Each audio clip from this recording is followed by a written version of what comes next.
The federal government and 36 states have resolved to compensate victims of the #EndSARS protest that rocked several states in October last year, as well as prosecute all persons indicted by the panels set up to investigate the protest.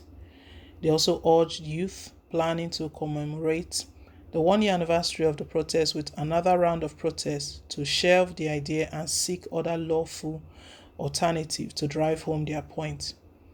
These were some of the resolutions of the National Economic Council (NEC) yesterday at its monthly virtual meeting attended by state governors with Vice President YEMI OSIBANJO presiding.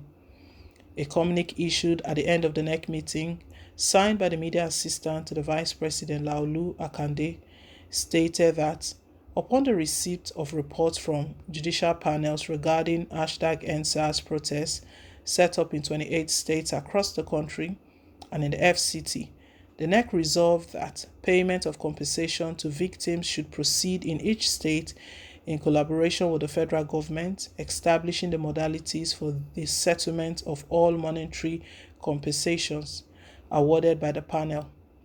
The NEC also unanimously resolved to ensure the prosecution of persons indicted by the panels.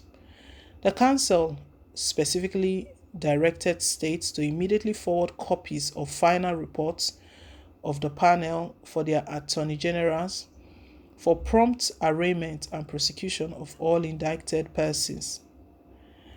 Where incidents in the report relate to matters of discipline, in addition to the prosecution, NEC urged the Nigerian police force to take disciplinary action on the affected officers in line with the provisions of the Police Act 2020, states the communique.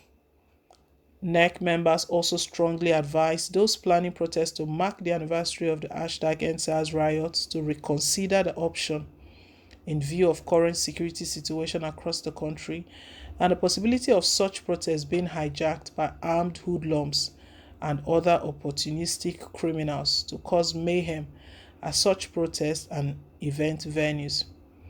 It adds, organizers of the planned protests should explore the various channels of communication with government at various levels to advance their positions and avert the breakdown of law and order that may result from such public protests. Other issues discussed at the NEC meeting included a presentation of the Draft National Development Plan 2021 to 2025 memo from the Federal Ministry of Finance, Budget and National Planning, which is a successor plan to the Economic Recovery and Growth Plan 2017 to 2020. Among other highlights, the presentation and memo were to acquaint Council with the need for linkage between annual budget and plans. The plan also targets an average of 5% GDP growth, the creation of 21 million jobs, and lifting 35 million people out of poverty within the duration of the plan. NEC also received a presentation from the Governor of Kebbi State on behalf of the Grazing Reserve Audit Committee. The summary of the presentation was to brief NEC on the essence of the audit, which is to document available land in order to aid the implementation of the 10-year National Livestock Transformation Plan approved by NEC in 2019. The presentation clarified that the audit committee is not mandated to recover grazing reserves. On COVID-19, NEC received a progress report from the chairman of the committee and Delta State Governor Ifeanyi Okowa, who informed the Council that the Federal Ministry of Health was establishing oxygen plants across the 36 states in the country. But currently, 6 states had been provided with oxygen cylinders so far. Governor Okowa further said the federal government paid for 40 million doses of COVID-19 vaccines coming in batches, and that a considerable amount of the vaccines would come into the country between now and January 2022, while Nigeria is now classified among the 50 countries in the green zone. Federal governments, they are now pleading what they should have done earlier.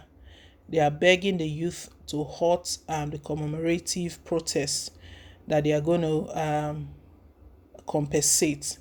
if something they've not done for about a year now, is it now because the 1 year anniversary is about to hold? September 2020. September 20th, 2020 is a date that will never be erased from the history of Nigeria. A very, very painful and unfortunate one where innocent citizens, unarmed citizens were killed. And Obasanjo should answer Nigerians this question: who ordered that shooting? Because all he was saying was that they are going to prosecute offenders, they are going to do this and that and that. It's been 1 year plus now, no explanation to who gave the order. Up to now, we don't know who gave that order.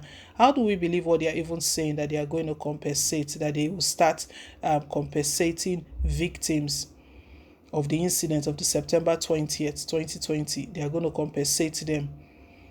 It will be very difficult for Nigerians to believe and to accept this. Now they are giving reason that because of Nigerians, the Nigerian youth should consider the security situation in the country. In the first place, who is sponsoring the insecurity? Buhari's government is sponsoring this same insecurity we're talking about through Fulani headsmen, through bandits, Boko Haram. These are the people causing the insecurity, making the country so insecure. Not the Oduduwa Nation agitators that he's going after, not IPOB. These group of persons, these are the people who are making the country very insecure. Well, they are begging Nigerian youth right now. It has turned to begging that they should please reconsider and just wait for compensation rather than these planned protests. Very interesting. This was when they had a virtual National Economic Council a meeting yesterday. It was presided over by YEMI OSIBANJO, the vice president. So he was the one actually, in the communique that was issued, it was the one that was pleading that the 36 state governors, they should go ahead with compensation so that the protest would not hold. Amongst other things they talked about, but Nigerians, they're just watching these people because it's just lip service they play. Lip service is almost a year now. Just in a couple of days it will be a year that the incident happened, and they've not done anything. It's now that it's dawning on them that they want to compensate. It's now they are promising compensation. Well, my people, let's hear your own take down below in the comment section. Thank you once again for staying tuned. We really appreciate you for your support. God bless you. Please don't forget to give us a thumbs up, click on the like button, and if it's your first time, you're very welcome. Please hit on the subscribe button. God bless you. Till I come your way again on more updates. Bye.